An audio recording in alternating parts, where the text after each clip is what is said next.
Not paying for the clones unless they get their own box set. Hello, my baby. Hello, my honey. Hello, my ragtime gal. Sonny, you kissed my wife. Baby, my heart's on fire. We review Walgreens exclusive box set for Titan's Return, Wingspan and Cloudraker.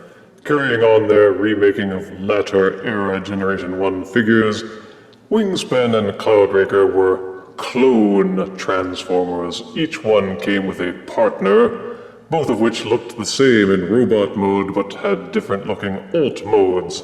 Wingspan's clone was Pounce, who turned into a wolf, while Cloudraker's clone was Fast Clash, who turned into a car. This, of course, was supposed to be awesome because Wingspan turned into a bird while Cloudraker turned into an aircraft.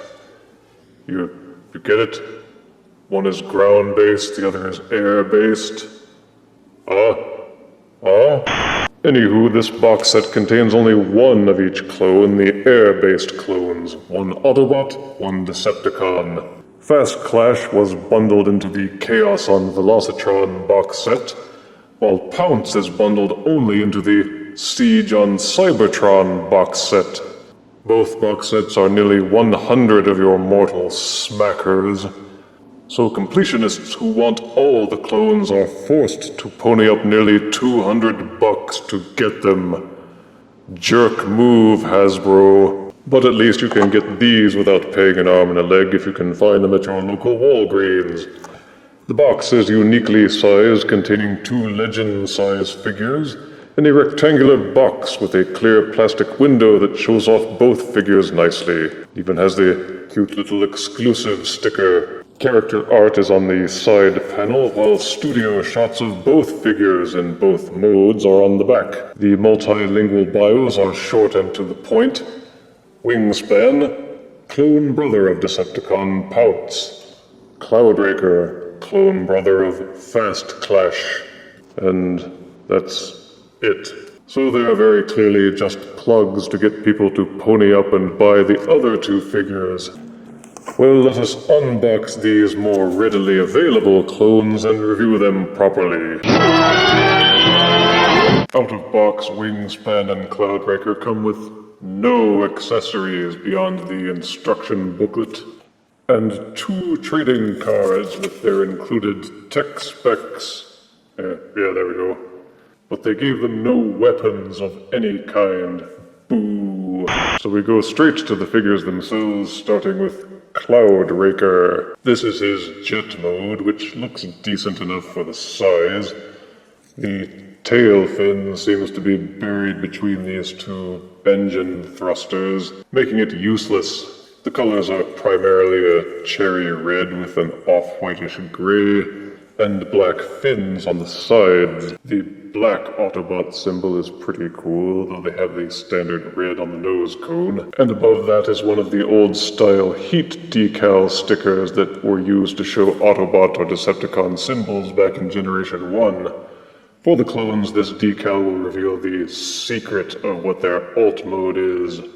In this case, a jet, which we already know. It has a very small flip-out landing skid, so that you can place it on the ground and not have it look like it totally crash-landed. The figure feels light, but it holds together reasonably well. But be careful with these engine pods up on the top. They are held in place by a swiveling hinge, which means that you have a tendency to push the arm out of its transformation joint when you push the leg in. Using this indented groove on the top of the jet nose cone, you can seat any Titan Master figure. Simply push this tab at the back of any Titan Master's legs into the groove on top of Cloudraker, and he will sit in firmly. The robot head peeks out fairly obviously when you turn the jet upside down, but has no other real flaws, I suppose. Wingspan turns into an eagle, or a hawk, or whatever bird of prey this is. My initial impression was that this isn't very good. The wings are too thick, the robot shins are very clearly visible, and they don't even do anything to tuck in the feet. The underbelly isn't much better. They just wrapped the robot arms downwards and molded in some talons that tilt only very slightly, and any motion will nudge the arm loose. They are not held in with any tabs or grooves, merely by friction, but it would have been nice if they had had some tabs or grooves to hold them in place. As this is a beast former, there is articulation for the bird mode. The bird head will tilt backwards, but it's recommended that you not do this because it reveals the robot head. The shoulder wing joints are tabbed into place as part of the transformation, so they will not flap either up or down. They can only stick out straight. The middle joint of the wings will only tilt upwards because that's how the figure transforms. They won't tilt down, which robs the figure of being able to make any kind of cool-looking flight or flapping poses. The rear tail feathers will tilt upwards about 90 degrees, and the talons will tilt about 10 degrees. Surprisingly, the talons keep Wingspan pretty stable when you're standing him. To be able to fold his wings properly would have added so much to this figure, letting owners make perching poses, flapping poses, or anything besides this default T pose. A bit of a disappointment. As with Cloudraker, you can jam a Titan Master figure onto Wingspan's back by inserting the part at the back of the Titan Master's legs into this groove at the back of the bird's neck. Caw, caw, caw! And the symbol on the chest, when rubbed, will reveal that he turns into a bird, because, you're clones and you can't tell them apart easily. Cloudraker and Wingspan have very similar body structure due to their being clones of each other, and have similar transformations. To transform Wingspan into a robot, flip the bird head backwards until it is lying in the Titan Master cubbyhole. Rotate the head until it is facing forwards. Untab the wings from the side, and straighten out the knee joint so that the wing appears to be sticking out even more. Fold the mid-wing joint inwards until the wing is lying against the robot's shin. You will now very plainly see these hinged joints. Rotate and fold them inwards until they click into place.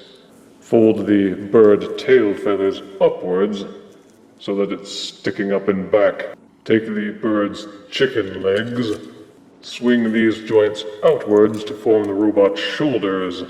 Tilt the talons until they are lying more flush against the forearms, then rotate them until the fists are pointing forwards.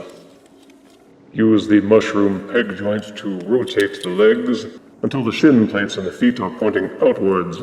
And the transformation is complete. As for Cloudraker, untab the engines from the side of the jet. You will see that they plug together with these tabs and grooves. Fold them until the wings are sticking straight out, like so. Take the nose cone. Underneath the jet there is a swiveling hinge. Pull the nose cone loose and fold the hinge backwards until the nose cone is lying flush against the underbelly of the jet. Take the rear tail fin section and rotate it 180 degrees. Pushing the nose cone out of the way will clear these joints. You may then rotate them inwards until they click into place and form the robot pelvis. Flip up the robot feet, take the black tail fin, then fold it inwards until it is filling up the gap of the robot shin. Take this part of the fin, which has a secondary hinge, and fold it flat against the robot shin. After that, it is simply a matter of taking what were the engines and hinging the shoulders out to form the robot arms. Rotate the hands out from inside the forearms, and Cloudraker's transformation is complete. It seems pointless to review these separately as robots because they're both pretty much the same. Yes, the sculpting is different on both, and so are the colors, but in terms of body structure and features, it really is hard to tell them apart. Cloudraker has this fin on the back of his head, and his wings wrap fully around the shins, while Wingspans fold against the sides of his legs. Wingspan's bird head and tail fold backwards and behind him, while Cloudraker's jet cockpit does the same. Wingspan's bird talons lie on the back of his forearms, But the differences beyond that are mainly in the detailing and the sculpting. Without any accessories between them, they have little else in way of features beyond the articulation. And for their articulation, the heads will rotate 360 degrees but will not tilt. The shoulders are ball-socketed and will splay and rotate. You may also hinge them inwards and outwards a little bit if you want to hunch them. The elbows are also ball-socketed, so you can get much more posability out of the arms. They have no waist rotation, but they do have ball-socketed hips, which allow for full rotation and splaying. There is also an upper thigh swivel, and the knees will bend 90 degrees. Wingspan boasts the exact same amount of articulation, so there's, again, very little difference between them. For size comparison, here is Titan's Return Cloudraker and Wingspan next to Titan's Return Voyager Octone. Here are Cloudraker and Wingspan next to Figuart's Body Kun. And here are Cloudraker and Wingspan next to a box of delicious stovetop stuffing. Is it worth the effort and expense to collect all 4 clones? Probably not. Paying for the box sets that have the other clones is a bit much. Are these two worth the price of buying them separately? Marginally. For the size, you have decent engineering, and their gimmick of being identical is kind of neat. It's good that you can plug in a Titan's Return figure, and the robot and alt modes are halfway decent. Negatives are that it just feels like they could have done a little more with these. Maybe enable folding wings on Wingspan figure, maybe some gun accessories for Cloudraker. The paint isn't as neat as I've seen on other Titan's Return figures, not even for legend size. I give Cloudraker and Wingspan 6 out of 10 deaths. Guess they're not so legendary after all. If you refuse me, honey, you lose me, then you'll be left alone. Oh, baby, tell them all, and tell me I'm your own.